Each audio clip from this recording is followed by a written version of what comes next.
Donc à la demande de certains d'entre vous, je vais vous corriger l'exercice 3 du DM d'Algo qui porte sur les tableaux. Donc c'est-à-dire que je vais me concentrer seulement sur la mise au point d'algorithmes. Donc les 4 algorithmes étant inverser les cases d'indice 5 et 7, rechercher la plus grande valeur, et ainsi de suite. Donc on est parti. Premier algorithme, inverser les cases d'indice 5 et 7 d'un tableau de booléen. Je vais y répondre de 3 façons différentes. Je vais y répondre par un pseudocode, je vais y répondre par un logigramme et je vais y répondre par un code processing. Donc pseudocode, un tableau de booléen dont on ne connaît pas la taille. Donc on va avoir comme variable un tableau de booléen dont on ne connaît pas la taille.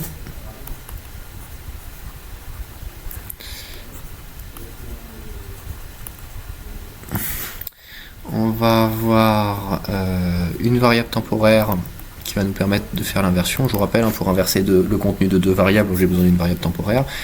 Et vu que les variables que je souhaite inverser sont des booléens, mais il faut que je crée une variable temporaire booléenne. Et puis c'est tout. Donc début. Alors comment ça se passe? Il faut que je commence par vérifier si c'est possible. C'est-à-dire il faut que pour que je puisse inverser les 2 cases, qu'il y ait au moins 8 cases dans le tableau. D'accord? Donc je vais utiliser tab.length, même en pseudocode, on va dire que c'est OK. Donc si tab.length, si le nombre de cases dans le tableau est strictement supérieur ou égal à 8, dans ce cas-là, je peux faire l'inversion. Et pour faire l'inversion, je vous rappelle la procédure, je commence par stocker dans une variable temporaire la première variable que je veux, c'est-à-dire tab de 5. Ensuite, je prends cette variable et je lui stocke le contenu de la deuxième.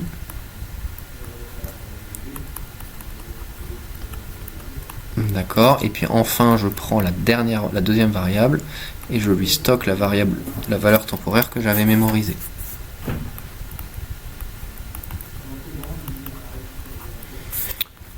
Voilà. Bien sûr, je ne fais pas de else. Si je ne peux pas le faire, et ben je ne fais rien. Et j'ai terminé. Donc voilà pour le pseudocode. En logigramme, on va faire la même chose. Donc, sauf que je ne déclare pas les variables, je les utilise directement. Si tab.length est supérieur ou égal à 8, dans ce cas-là, je fais tmp égale tab de 5.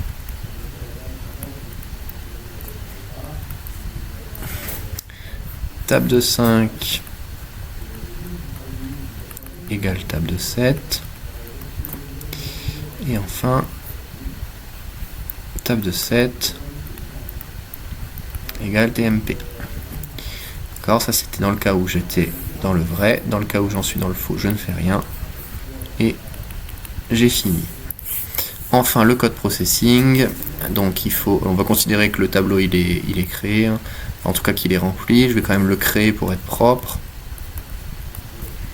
Quoique non, je peux pas parce que je connais pas la taille, donc je vais pas le faire. J'ai besoin par contre de ma variable temporaire.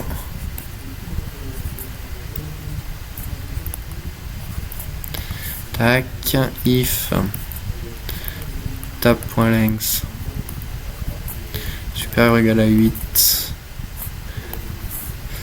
Je fais mon inversion.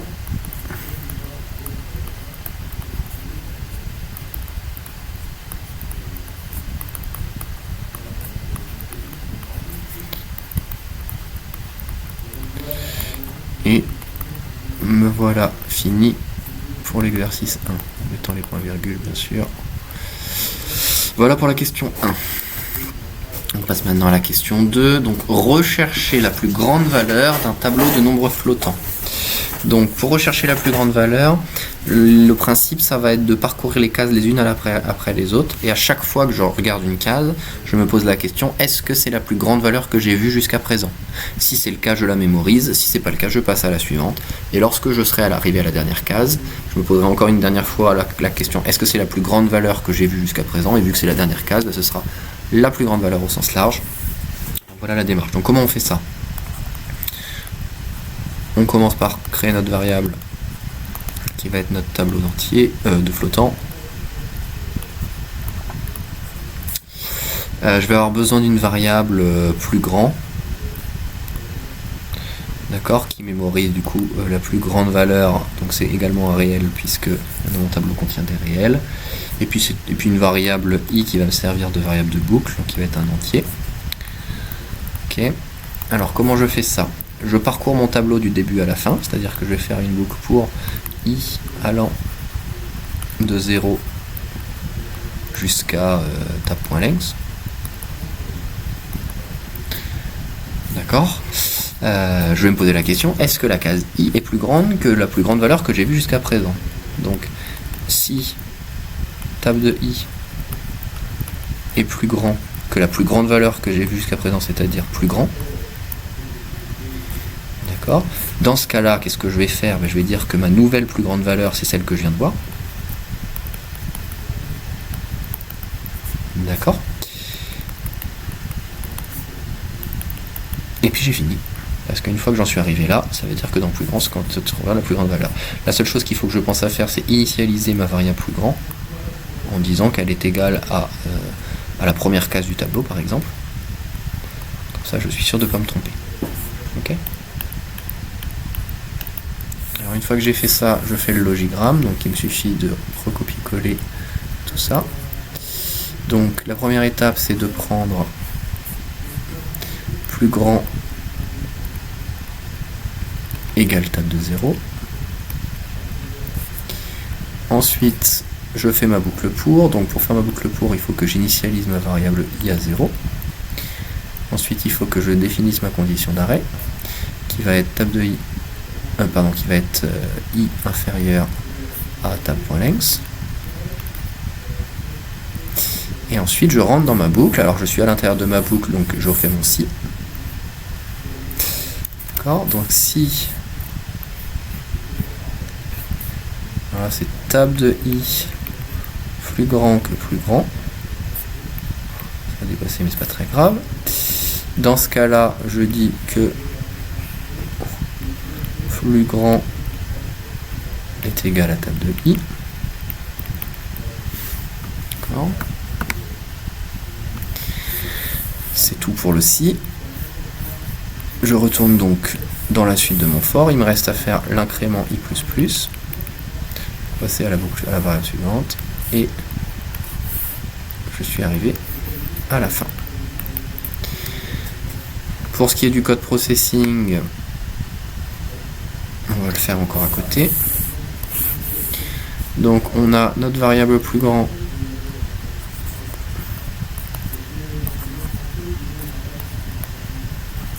qui est égal à la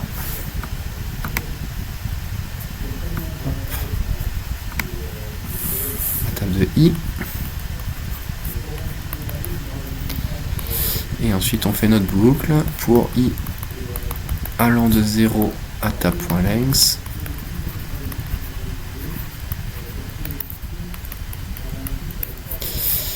Hop. Je fais un if. Tab de i est plus grand que plus grand. Si c'est le cas, plus grand est égal à tab de i. Et j'ai terminé. Alors, question suivante. Indiquer si les éléments d'un tableau sont dans l'ordre croissant. Alors, le type du tableau n'est pas précisé, donc on va considérer que c'est un tableau d'entier. Donc on est parti. Donc on va considérer que notre tableau, c'est des entiers. Et je vais avoir besoin d'une variable de boucle qui est un entier. Et on est content pour ça. Donc comment ça va se passer? Qu'est-ce que ça veut dire que tous les éléments d'un tableau sont dans l'ordre croissant? Ça veut dire que pour une case donnée, la case d'après est plus grande ou égale. D'accord? Ou à l'inverse, pour une case donnée, la case d'avant est plus petite ou égale. Okay, si c'est ça, je sais. Et bien sûr, il faut que ce soit vrai pour toutes les cases. D'accord? Donc, pour savoir si c'est le cas, il y a deux façons de faire. Soit je compte le nombre de cases qui vérifient ça. D'accord? Et si j'ai autant de cases qu'il y en a dans le tableau, bah, c'est que j'ai bon. Autre solution, je cherche un contre-exemple. D'accord? Et à partir du moment où je trouve un seul contre-exemple, ça se passera bien. Donc, ce que je vais faire, c'est que je vais utiliser... Ah oui, il me manque une variable du coup que je vais rajouter qui va être trouvée, qui va être un booléen. Et donc ce que je vais faire, c'est que je vais essayer de trouver un contre-exemple. D'accord? Donc ma variable trouvée, je l'initialise à faux. Et je vais parcourir mon tableau à la recherche d'un contre-exemple.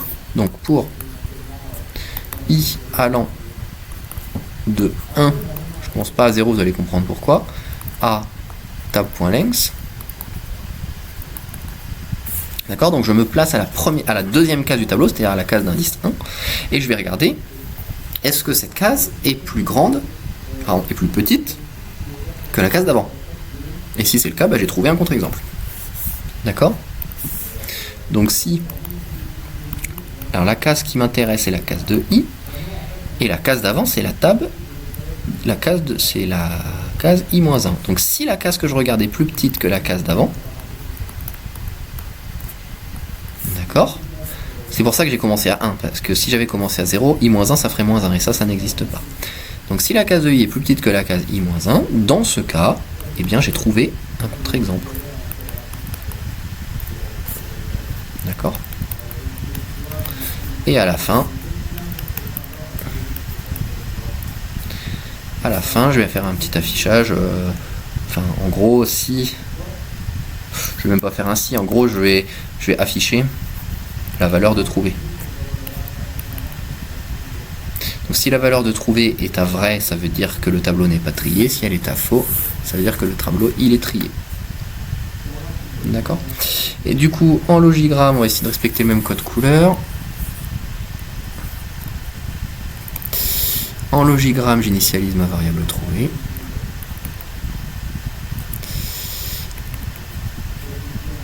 Ensuite, j'initialise ma variable de boucle. Ensuite, je fais mon test pour la boucle. Donc, c'est i inférieur à tab de length. D'accord, bon, j'ai pas du tout respecté le code couleur, mais c'est pas grave. Ensuite, je fais le si.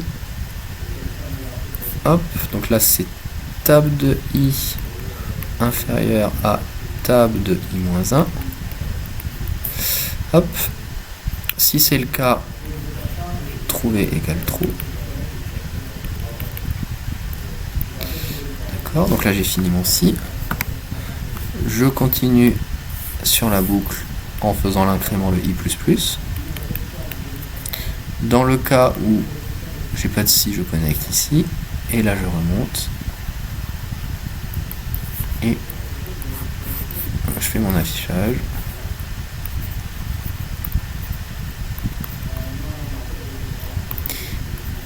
Et j'ai fini.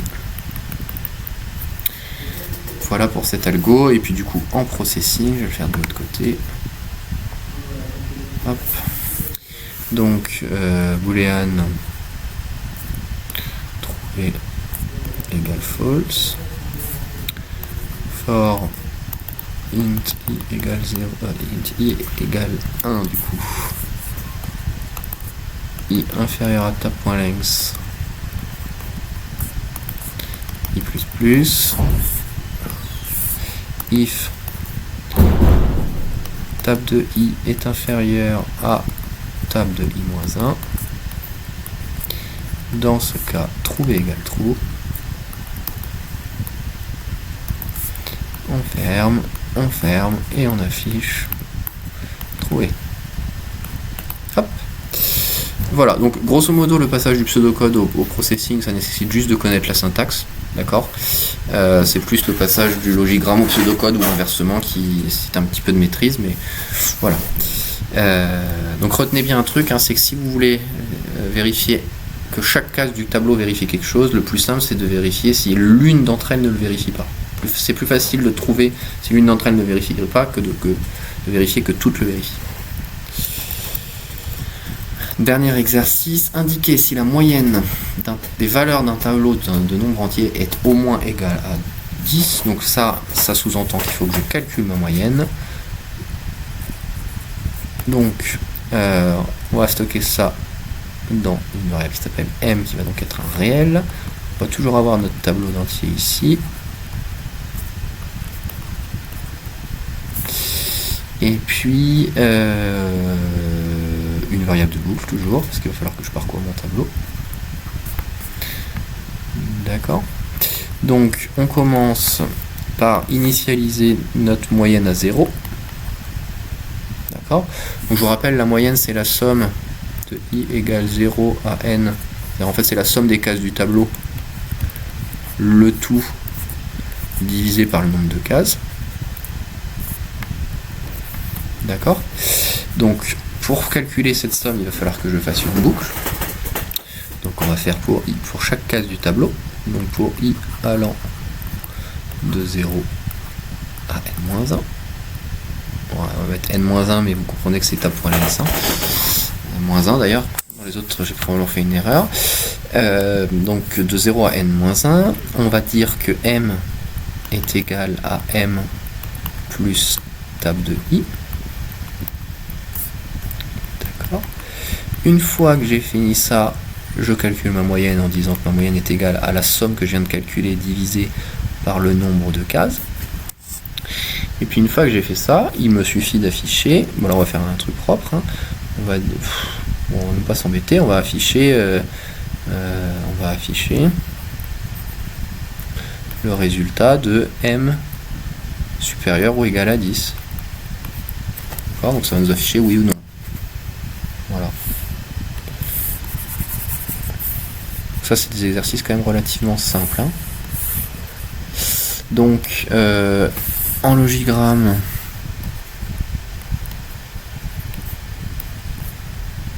m égale à 0, i égale à 0. Est-ce que i est plus petit que n? Ok, ensuite on dit que m est égal à m plus table de i. Un petit i++ qu'on n'oublie pas, hein. Il est facile à oublier celui-là. Hop. À la sortie de ce truc-là, on calcule m égale m sur n. Et enfin, on affiche m supérieur ou égal à 10. Et c'est fini. Pour finir, le code processing, float ou double m égale à 0, for int i égale à 0, i inférieur à n i++, m plus égale table de i. Et enfin, m divisé égale n et print m supérieur ou égal à 10. Voilà pour la correction de ces questions.